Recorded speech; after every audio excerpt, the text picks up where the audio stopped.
Registrasi tahap pertama sebetulnya tidak akan ada istilah tidak lulus, maka dia akan diangkat menjadi P3K. Apakah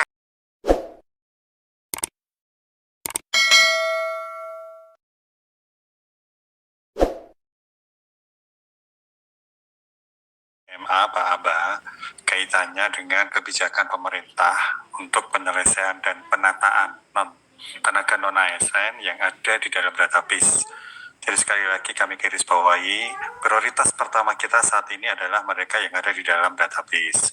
Tadi disampaikan juga beberapa siapa saja itu yang bisa melamar di tahap kedua. Jadi tahap pertama itu sebetulnya sudah selesai. Hanya karena ada beberapa yang belum bisa melamar, tadi Pak Armin sebutkan juga, kita buka ruang untuk melamar tahap kedua. Sebetulnya posisinya sama, hanya karena yang tahap pertama tadi menurut datanya Pak Deputi masih sisa dan itu komitmen pemerintah untuk diangkat, maka dibukalah tahap kedua. Jadi ini prinsip dasarnya dulu. Jadi kalau mereka yang tadi pertanyaan bagaimana dengan sisa yang belum kurang dari 2 tahun, ya kalau dia memang di luar database nanti kebijaksanaannya.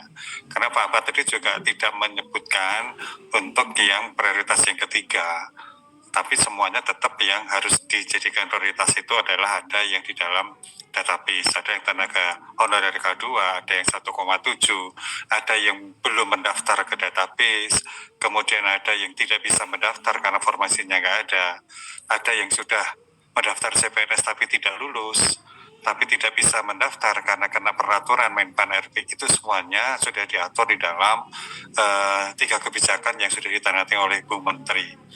Yang saya ingin ulang sebentar, yang pertama kaitannya dengan mereka yang pasca tenaga non-ASN, sekali lagi mereka yang setelah ini tidak bisa mendaftar karena informasinya tidak ada dan sebagainya, sudah dibuka ruang. Kalau misalnya harapan kami semua jabatan yang ada di dalam data, pangkalan data di BKN itu, jabatan-jabatan apa saja itu bisa diinjek di sistem SHCN kita.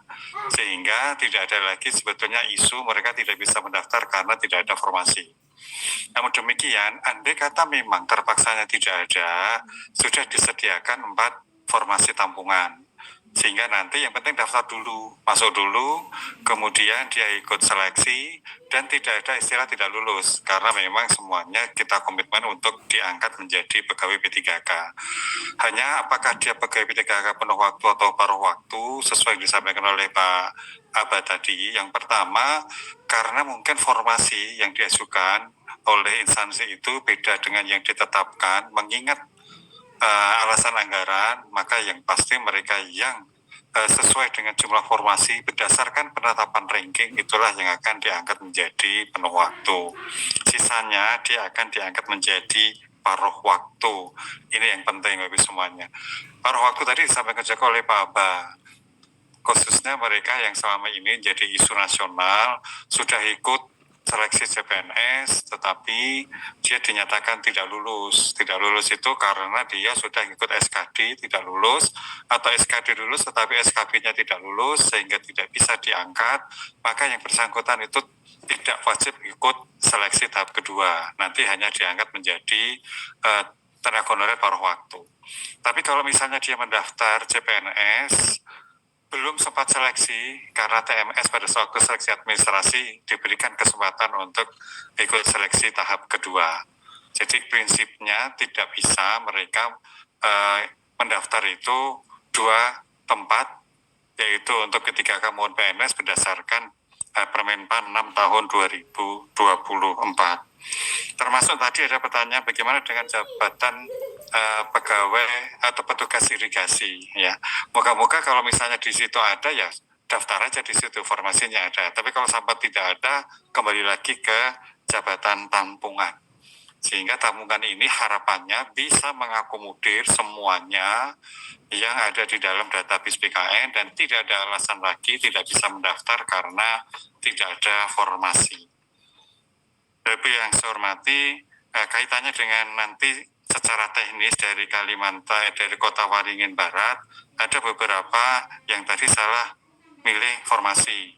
Nah, mekanisme nanti Pak Deputi yang akan menyampaikan, termasuk yang dia sakit dia sakit kan nanti akan ikut tahap kedua, karena yang bersangkutan memang belum pernah ikut seleksi. Prinsip, jadi sekali lagi, yang belum pernah ikut seleksi, ya, apakah itu tahap pertama dan tahap kedua, itu dia tahap pertama dan CPNS, maka dia ikut seleksi tahap kedua. Jadi kalau kemarin sudah ikut seleksi tahap pertama, sebetulnya tidak akan ada istilah tidak lulus, maka dia akan diangkat menjadi P3K. Apakah dia penuh waktu atau paruh waktu, itu tergantung nanti dari jumlah formasi, di posisi di berapa dianya, dan yang kedua kaitannya dengan yang berkaitan anggaran yang disediakan oleh instansi.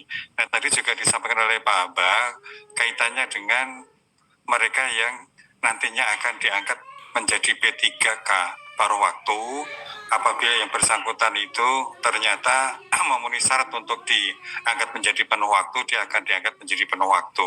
Saat yang pertama tentu ada formasi yang diajukan dulu kepada Menpan.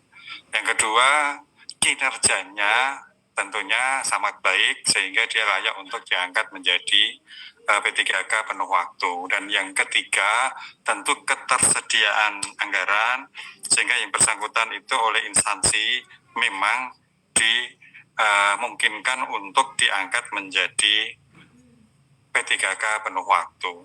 Bagi mereka yang diangkat sebelum Undang-Undang Aparatur Sipil Negara menjadi tenaga non-ASN, tetapi setelah 31 Desember 2022 dan itu tidak masuk dalam database, nanti kebijakannya akan menunggu selanjutnya. Apakah akan nanti diangkat dengan kriteria misalnya minimal dia masa kerja 2 tahun, nanti akan ada perintah untuk menata ini. Sehingga sesuai dengan yang disampaikan oleh Pak Kepala tadi, intinya fokus kita adalah yang ada di dalam database BKN terlebih dahulu. Dari 1,7 tadi sudah ada beberapa yang diterima menjadi PNS, yang diangkat atau dia selesai lulus, nanti bukan lulus, istilahnya bisa diangkat untuk tahap yang pertama, maka sisanya itu akan diharapkan bisa mengikuti seleksi di tahap kedua, kecuali mereka yang tidak lulus CPNS dan sudah ikut seleksi SKD maupun SKP tinggal diangkat menjadi paruh waktu.